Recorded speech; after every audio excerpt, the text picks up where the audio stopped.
Good evening, ladies and gentlemen. How are you this evening? I hope all is well. Well, I apologize for being a little late. We've been running into some technical glitches over the last couple of nights in terms of our captioning. I apologize, and I once again have to apologize to anybody who is requiring live captioning for our show tonight. Once again, we will not be able to provide live captioning as we promised, and I am so sorry about that. I suppose the one thing I can suggest is if you click on the captioning on your YouTube settings, you will get YouTube captioning, and I know that that is not even a good substitute for live captioning, but unfortunately, it is the only thing I can suggest. So just want to clear that up and apologize to you all for not being able to provide that service as we promised. Anyway, welcome. It is is it Friday? It's Friday. Oh my God, it's Friday night. I want to welcome all of you to our third Virtual Playmakers Intensive, VPI3. INUNION. My name is Nicholas Viselli. I am the Artistic Director of Theater Breaking Through Barriers. And yes, you are here. You are receiving us live from high atop the glorious Thunderdome in beautiful, chilly Midtown Manhattan. And I have to tell you, ladies and gentlemen, we have had really an incredible last week, and now we're at the home stretch of this week. This entire festival has been extraordinary for us.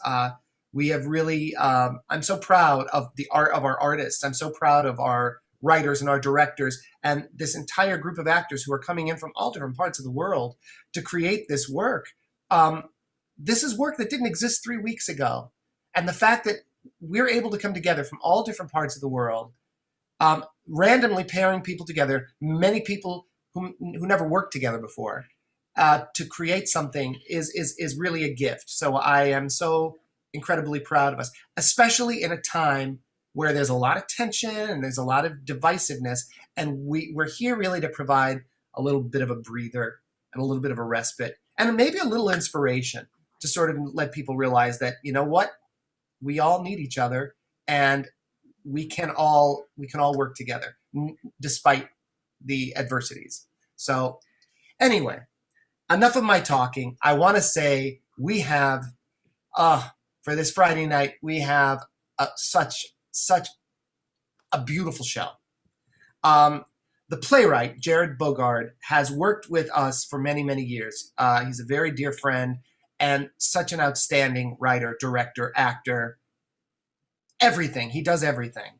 And he just relocated to Colorado. And it sort of made me feel very sad because I'm like, I'm never going to work with Jerrod again. Well, we're working together. So this makes me feel really great. And Jerrod wrote this really beautiful play. And so I'm excited about that. The director, AhDream Smith, I had the great privilege to work with AhDream during our last intensive. And I adore her.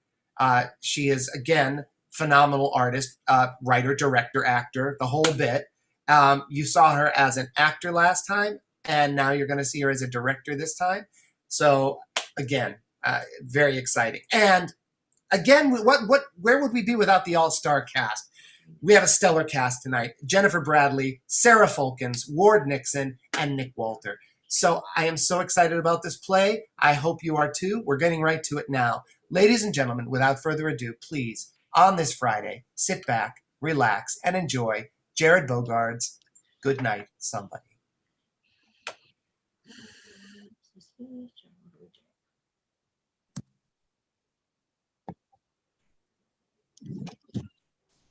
We can't see you. It's not great.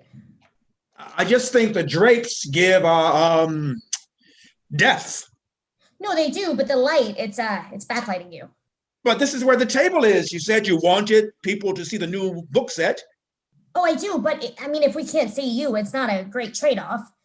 Do you have another light source? Another? Just tell me where to be already. I think it has to be the couch. Where we started.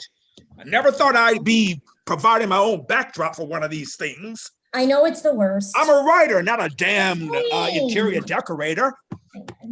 Oh, Alice, do you have the order of events? The order I of do. events. I do. Did they not send it to you? I wasn't able to print it. No worries. I have it right here. If you want, we can go over the outline before your family joins the call. Yes, Les. She may divorce me when this call is over.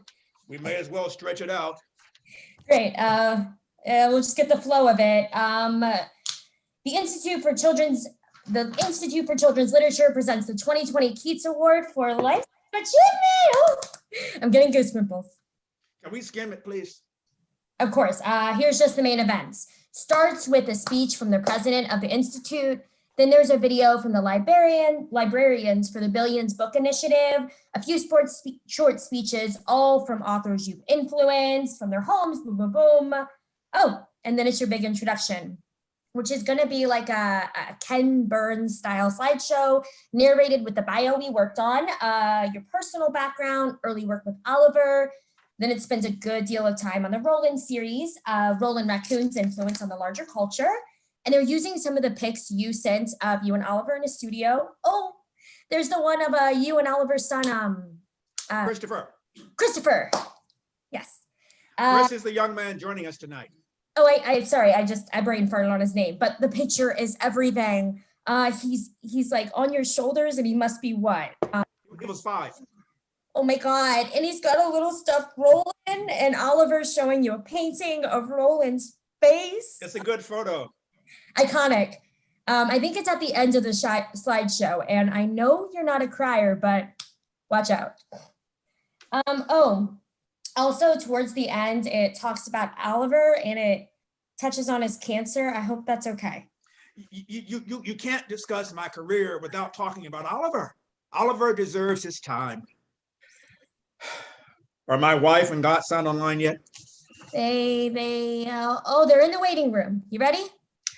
I think I am.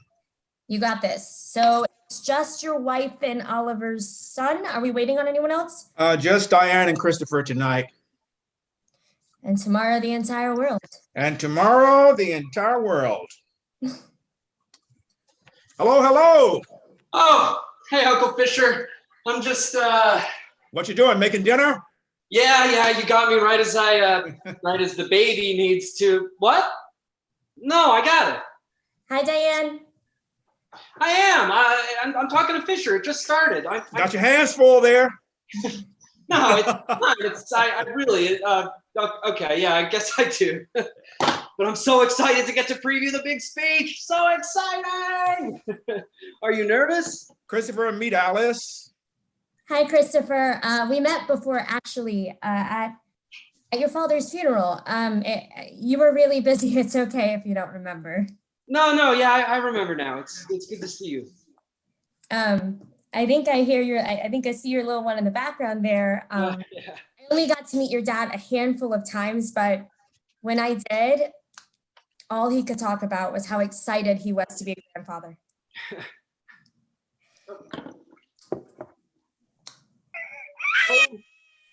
Don't mind me. I'm sure I have another bottle of wine here. Hello, Dee. How was Paris tonight? Paris is Paris. Gorgeous, glib, and gay. Okay, I'm back. Hey, Aunt Diane, are you still stuck in Europe? Yes, I am stuck here since February. It's an incredible hardship not being in the United States during the pandemic. I just hate feeling as if the government gives a shit about me. Also, the wine is terrible and the food is atrocious. I can't, I know some of that was sarcastic, but I'm not sure. Oh, it's very late here, darling. I'm sorry to be obtuse. Fisher, are we here to listen to a speech or? Yes, this will be the speech I read at the ceremony tomorrow evening. I'm a little nervous. Oh, hot, fuck, oh, hot, no, I'm fine. Yeah, it's ready. You just have to let it cool. Christopher, honey, we understand if you can't do this tonight. Tomorrow morning is fine. What? No, no, I'm good. Just gonna go into the bedroom where it's quiet. I'm working from home. Sarah's still got her spot at BuzzFeed, thank God, but their entire staff is from home too. Plus full-time childcare, so we don't even know what day it is most times. But I'm not missing this.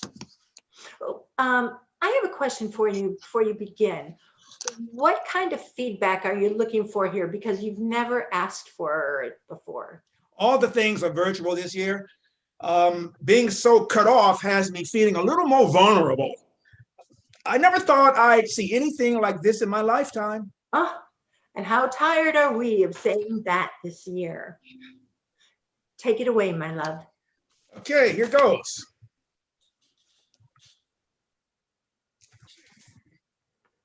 This award has inspired a great deal of reflection for me. It professes a recognition of achievement over a lifetime.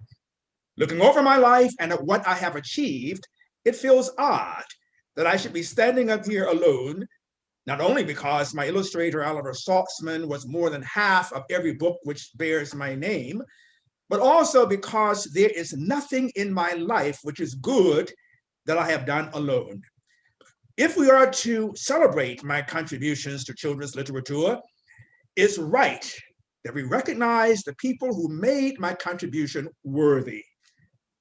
The readers, the families, publishers, and librarians who loved Roland and let him into their homes and into their hearts.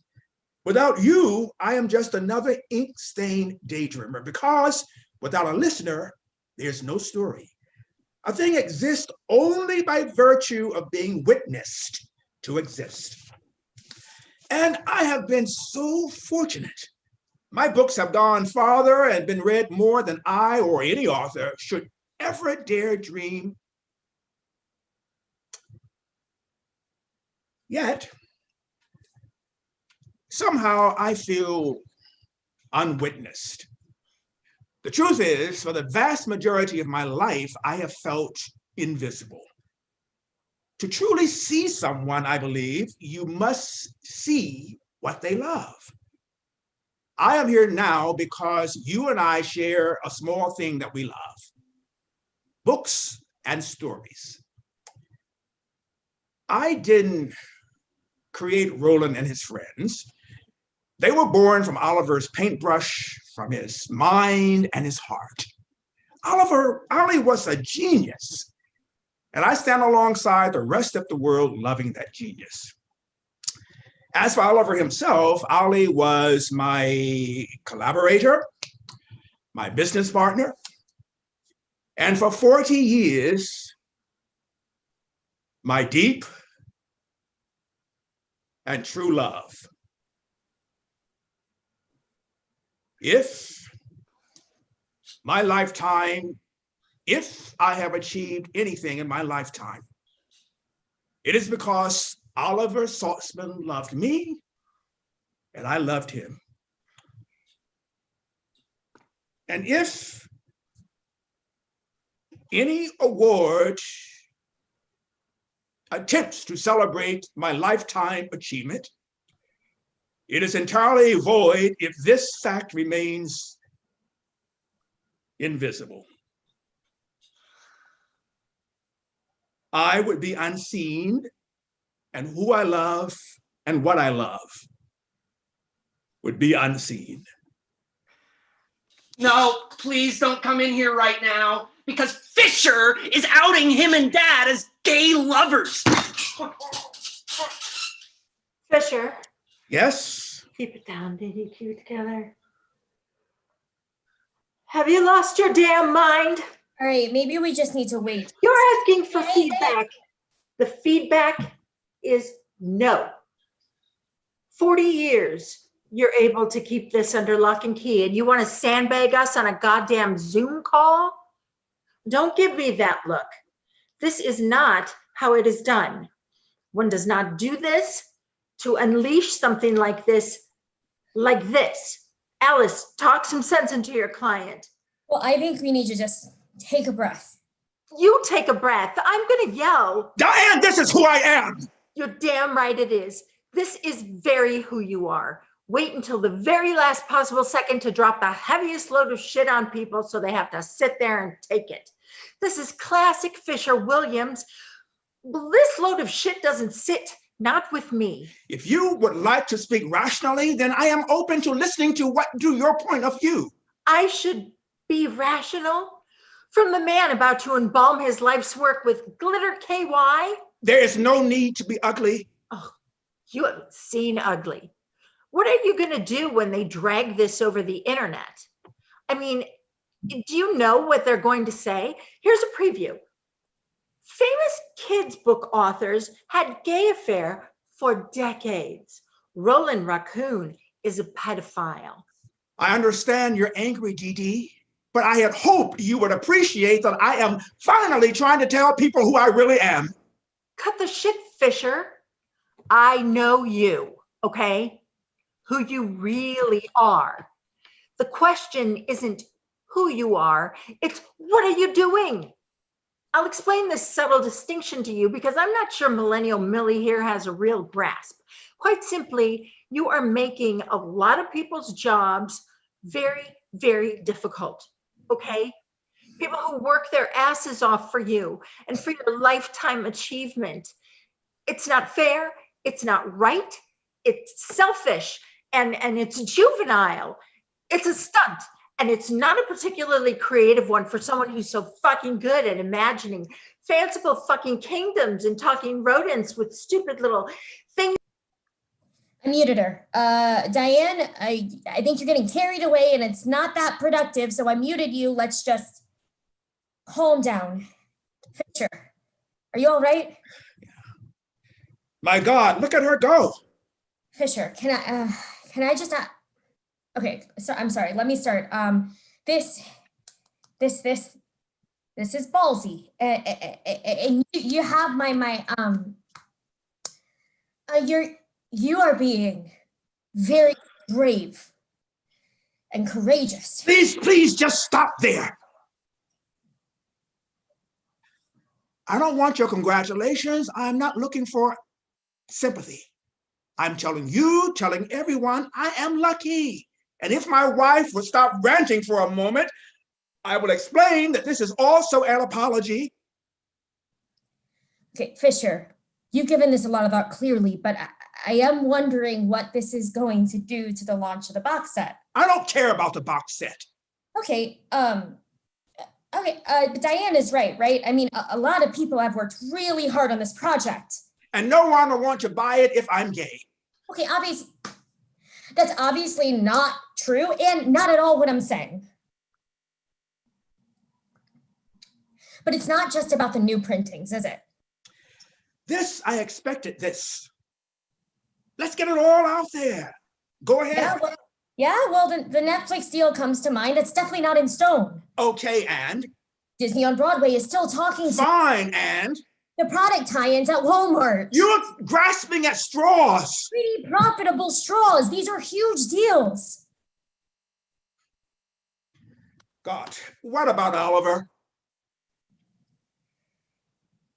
You have no right to tarnish Oliver's legally.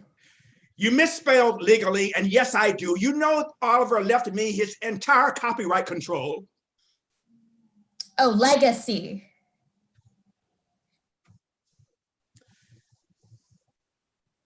I think about it all the time. I know you do, Fisher. I can see how hard you're working to make sure that what the two of you built lasts.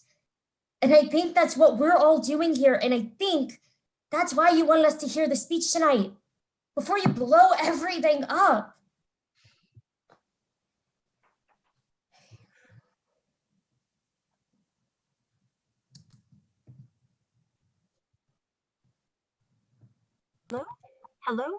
Hello?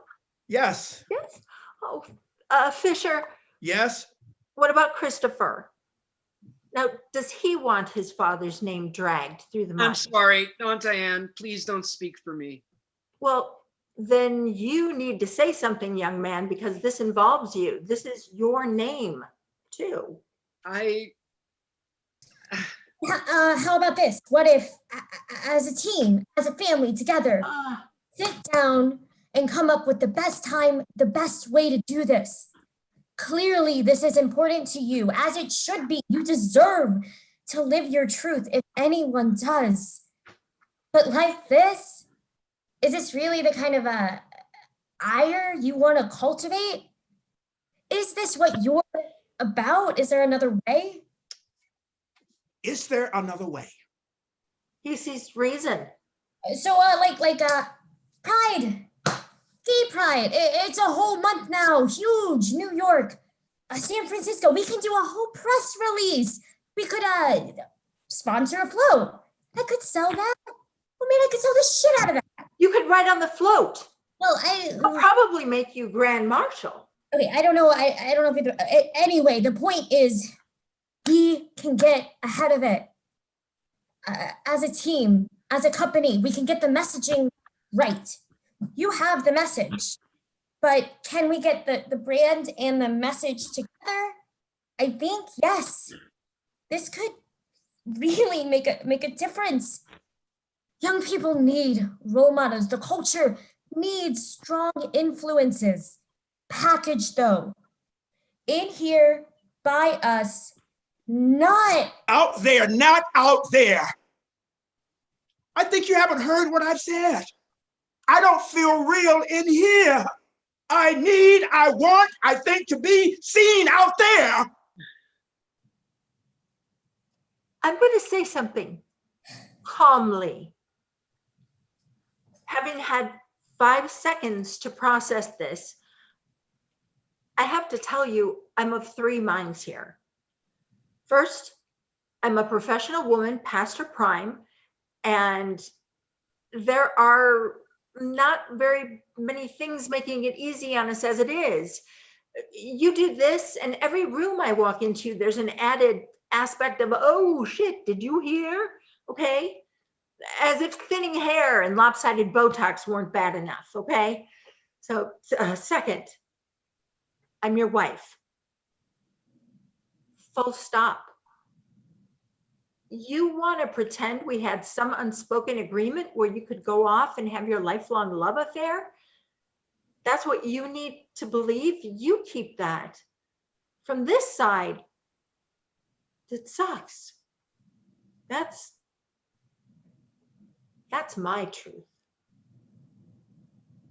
Then there's the third mind. I'm your friend, Fisher.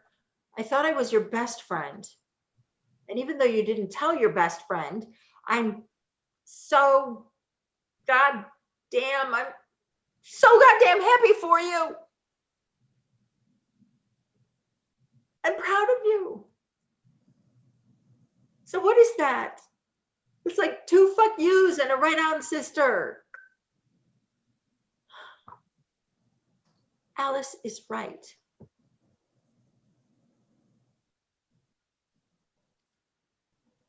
All right. Okay. okay. Okay. We can do it your way. We'll wait. Okay. Yeah, wow. Oh, okay, Fisher, that really, it is an amazing speech. I am taking my wine to bed. Fisher, do you want to just call it for the night and do the speech tweaks in the morning? What, Alice? If you want, we can just call it for the night if you're a little tired, and do the speech tweaks. Hold on just a second. I can stay on just a little bit longer, but I'm so sorry. My phone is blowing up. Just a second. Did something happen? What's happening? Alice, is everything okay? Where's my phone? Is everything okay? Holy. No. What happened? Why would you do this? Why would you leak it? Do what? What is it? Leak what? It's all out there. What is out there? Not about this. About the speech. It's trending on Twitter. It's on Facebook. It's everywhere. It's out there? I'm of 10 minds. But I didn't tell anyone, not about the speech, just you. Fisher Williams to come out at CLI's Lifetime Achievement Ceremony. Roland the raccoon is gay. Children's book author comes out of the closet at 70. What the hell is happening? I did it. What? I used Sarah's BuzzFeed access. Huh.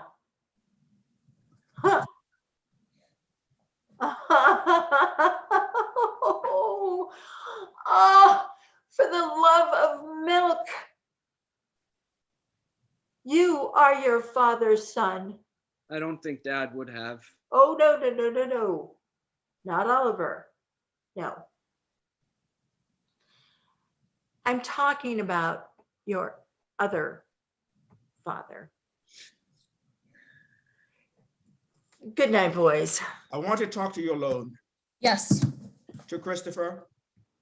Oh, I can just go on mute. Good night, Alice. Please hang up. Okay.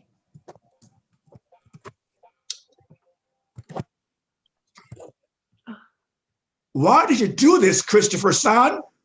Why did you do this? I'm struggling to understand this betrayal. I have to believe there's a reason. You're angry, you're upset, but you're like family. Oh, don't say that. Don't say what? Don't say we're like family. But Christopher. My boy. Christopher, my boy. That was the all clear when I was a kid. After Mom died, Dad, he barricaded himself in that studio. And I would go searching for him in that maze of plywood and canvas. He was nowhere. He was the Minotaur in the center of the labyrinth. And on any given school day, I'd be under a table with a broken paintbrush, scratching tic-tac-toes in the cement. Then I'd hear these hard-soled Oxfords shuffle in. Christopher, my boy. Theseus had arrived. Uncle Fisher was here. Until then, it was Dad and it was me, and we were stuck in that maze. You showed up and you slayed the monster. Dad became human. His paintings stopped being like walls and became like bridges, like wings, like sky, like rain. You did that. You did that for him, for us. I thought it was a stupid raccoon. I thought it was his work. It was you. So no, I won't let you go back. I won't let you go back to wherever it was you were hiding because I just got my other father back. Don't let them put you back in that maze, Fisher. I won't let them do that to you, and I won't lose another dad. Not now, not now. Breathe, my boy. I didn't know you felt this way. That's what I get now. Yes, you did. I love you, Christopher. I love you too. And I see you. And also, I think I just ruined your life. Maybe you did a little, but I understand that's the way of your children. I miss him.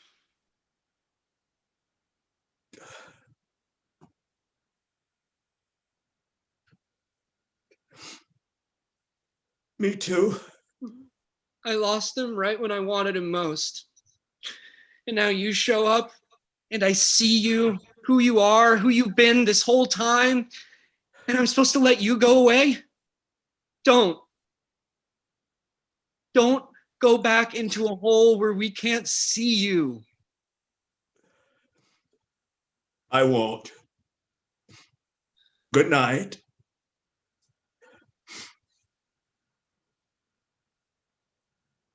Good night, my boy. Good night, Dad.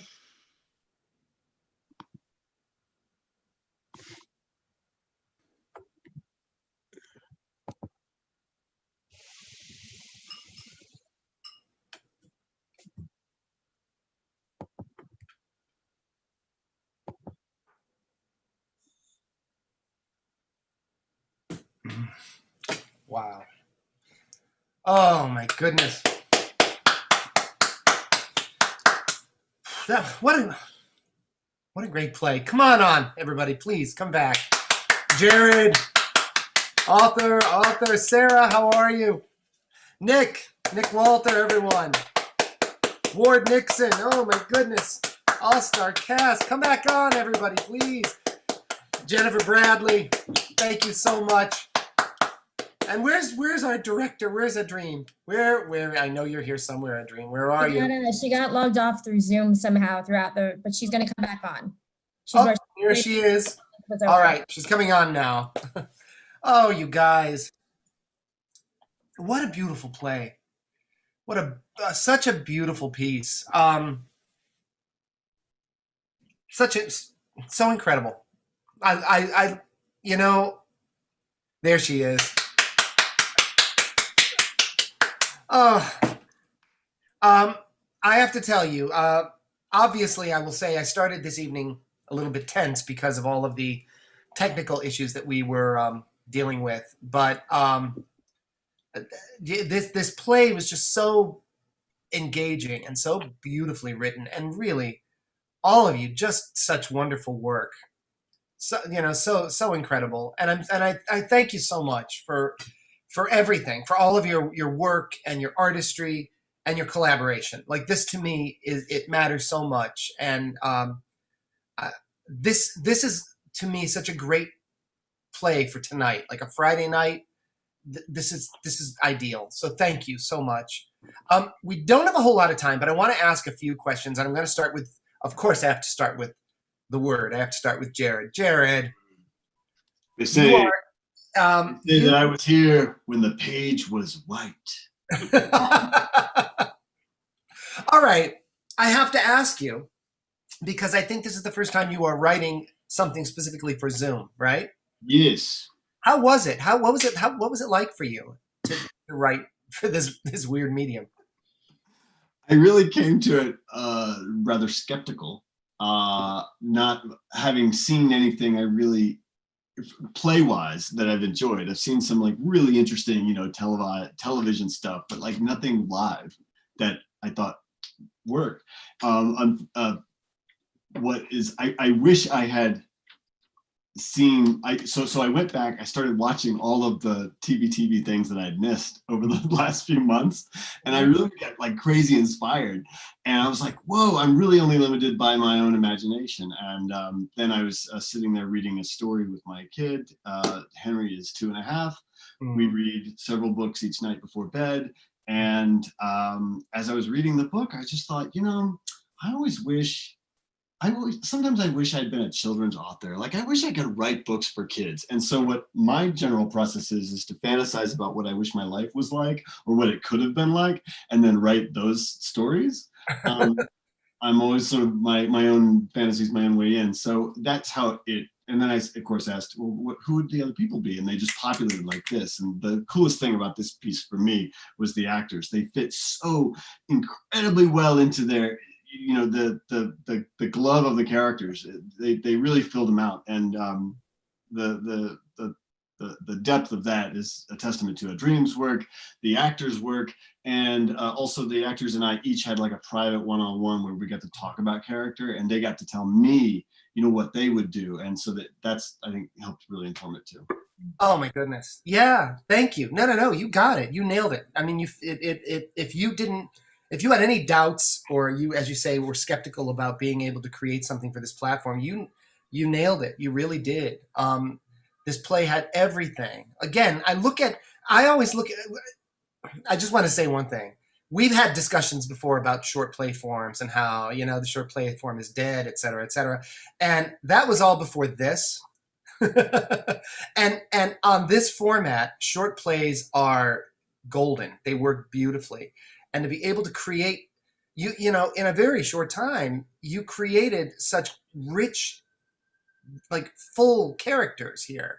And the story just had such a great arc to it. And that to me is everything. You took everybody on a journey.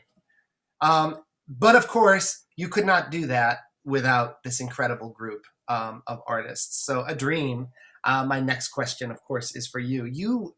First of all, I just have to say, I love being able to work in this way, because I got to see you before, and now to see how well you're so multi-talented. And I just want to work more with you, because I can't wait to see what I discuss next. You're just amazing. So thank you for that. what was this process like for you? Because the last time we worked together, it was really not so much of a random pairing. It was this time, and this is the way we generally do our intensives. So that's something that Jerrod's used to in a live format, but not in this format. And this is something that you've never done with us before until now. Yes. It was quite interesting. I think too, because last time there was like less people, right? So it's easier to kind of like feed off. I had a one partner to work with, and then my director, which was Ward, or even in the 3 guys on a Zoom call, it was, there were all these connection points of like, we're all in North Carolina, but to be with a completely new group of people, in different locations, we really had to cultivate that level of relatedness. And I think I started off by having like individual sessions with, each of the actors to really get clear on their vision so that we could be in alignment together. And I think that really started us off on a strong foot because everybody was like adding a little seasoning to the pot, and I think that's really what makes the story strong when everybody feels like they're invested in it, has a little stake in the stock. Mm-hmm. Yeah, I agree. I think to me, that's what makes this process so interesting, because when people start this project, they don't know who they're going to work with. They don't know what they're going to be doing. They don't know the story they're going to be telling. They don't even realize that it is a collaboration in the sense that everyone's going to have a very vested interest in the story. Like you're all going to talk to the writer. You're all going to be able to share experiences, which many of which will ultimately end up in the play itself. And I think that, to have a play that's really sort of written for you is a great luxury. I know that for us, that's why we started the intensive in the first place. It was the idea of being able to get writers to write for our artists. In our case, specifically performers with disabilities, because a lot of writers are a little, a little nervous or skittish if they're not disabled. It's like, well, how do I write disability? I want to make sure I get it right. And it's a simple solution, which is, just tell your story. You're not going to get it wrong. I promise you. If we're doing it, you're not going to get it wrong. Just tell your story. If you're writing about a specific disability and you need to know like specific things about that, that's one thing. But if you're just writing a story and our artists are playing it, that's always the big goal. Make sure you tell write characters that can be played, that where race, gender, sexual orientation, disability doesn't really matter. Yeah.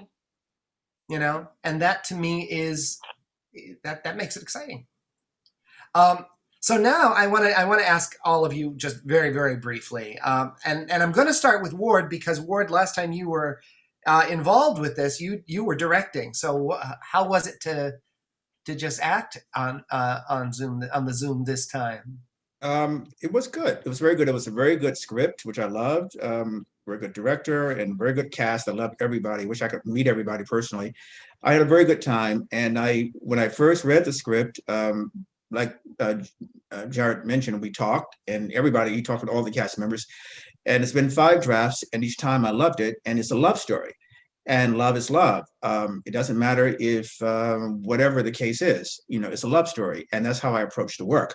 And I think if people would look at life as such and stop judging people, and stop, feeling that you're better because you fit the norm and you're worse because you don't fit the norm, and just look at it as we're all people, we're all humans, we're on this planet together, we're on this earth together, that'd be great. And the fact that Jerrod and I talked, he asked me what would I write about as a writer with the children's books.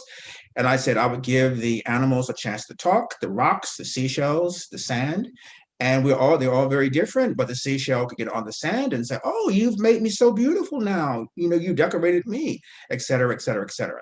And nobody has to worry about somebody killing them or fighting them somehow in this world, this magical world. Everybody lives off the berries and the fruits and the apples and the pears. Nobody has to be worried about being a predator or a prey. And if we live that way in real life, and we can, if we really try to, the world would be a much better place. And so I enjoyed very much working on this piece. Thank you, Ward. And again, you set up what I sort of feel throughout this, this whole process. And also, the fact that we have a story that the overarching theme is love is so important, because in a time where we are feeling anything but, in a time where we're feeling a great deal of anger and hate and divisiveness, and you know what I think the one thing I've really learned, especially over the last several years, is it's very easy to point out the differences in each other. That's easy. It's easy to find fault. It's easy to criticize. But one of the big things that we always forget, and again, forgive all of you, forgive me to all of you if you've heard me say this, but it is the fact that we are all the same. If we can't acknowledge that, then the differences don't matter.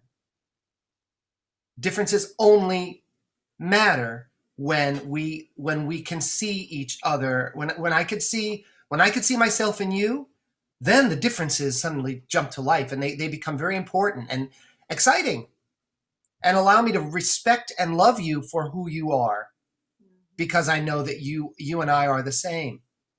And I think that's sort of a general note I feel for everything as the artistic director of this company, and as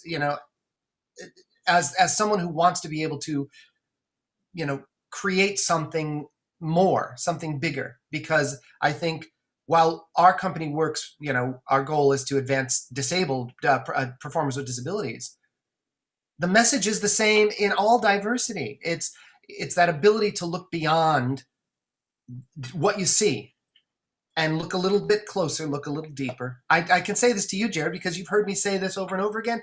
You've written about this. There's one thing, and we laugh about it now, but there's one thing that you wrote in one of our UN shows that I say all the time. In the end, all we have is each other. That's the truth. That is the truth. All right. Just a quick question to all of you guys, and then we have to go. And I want to start. Oh, Sarah, I have to start with you. I am so happy. I've asked you to work with us a bunch of times. You're always busy. I'm so glad that you're doing this with us, because I think you are just so wonderful. As I love working with you, and I want to work together more. So I hope we have that opportunity more. How was this? I don't know if you've done a lot of other online plays and things. What was this like? This was amazing. I've done it with you guys in person in like 2017, and I definitely missed the experience. I would love to meet every single one of these people. They're all incredible. This is my favorite virtual experience so far. I was saying this to the cast earlier. It's the closest I've felt to live theater since the pandemic, because I got the theater nerves. We're live. Mm-hmm. It's that beauty of theater and the magic that like anything could happen. It did. That's why I love theater. That's why I love seeing theater. And that's why it's my favorite medium as an actress is theater. And so this felt the closest to my heart and my home of art, and sharing it with all these artists that even from across the country, we're all in different places. I found trust and a love for each of them. So I knew we'd be fine no matter what. AhDream set us up well for that, and Jerrod gave us a beautiful script that we were able to relax into the material. And I trusted the material, I trusted my actors, and it was an incredible experience, and I was honored to be a part of it. So thank you guys so much. Oh, no. Thank you. This is, let's do more. Please. Jen, you're another one. My God. I'm so happy that we were able to start working together. It was absolutely providence that happened. And I just think that you are such, most people don't realize that you are also an incredible singer, and you do so much. And you really are just, as an actor, you are just phenomenal, really. Talking. Yeah. I'll share more with you later. I promise. And finally, Nick Walther. Oh my God. I thank Lawrence Merritt for bringing you in to this. You guys just were so, in this play, I loved the dynamics and the chemistry you had with each other. I thought that played so beautifully. And I think that, all of you just had such a great, it just was very, very clean and very, very well executed. Just a solid, beautiful play all around. So I thank all of you for that. We're going to talk more in the next set, but we have to go to Facebook now. So ladies and gentlemen, I want to thank you guys for watching. Again, apologies for starting late and ending late. If you like what you saw, please friend us, follow us on YouTube, friend us on Facebook. We have 2 more shows. We have a really wild show tomorrow night for Halloween, I promise you. And we are going to be closing this festival on Sunday. I can't believe it ended so quickly because it just feels, it just has been so exciting. And I think the work has been so dynamic and it just went so fast. So in any event, yeah, please follow us on YouTube. Go to our website, tbtb.org. You can see everything that we've been up to. You can actually look at some of our past work as well. And if you really love us, on our homepage, there's a little donate button. If you want to click on the donate button, you want to send us a little love, we will not say no to that. So thank you so much. Again, thank you all. Yeah, let it rain. Anyway, have a wonderful evening, and we will see you tomorrow. Oh, tomorrow night's show. A play written by Enrique Huili. And Enrique wrote for us last time. Dynamic. Look, everyone's trying to make it rain for us. So just make it rain, everybody. Okay. There we go. There we go. The play tomorrow night is a piece called Teacher's Pet. And it is written by Enrique Huili, directed by Richard M. Rose. And it is starring, I'm sorry, I know this is old and old. I say it over and over again, but it's another all-star cast, folks. Keith Murphy DeConcini, Anita Hollander, John Martin McDonough. Boom, boom, and boom. You got to tune in tomorrow night. On Halloween, we're going to deliver a Halloween show for you. I promise you that. So thank you all. Please stay safe. Mask up. On this weekend, do not forget to vote like your life depended on it. And most importantly, let's all stay in union. Have a great night, everyone. Bye-bye.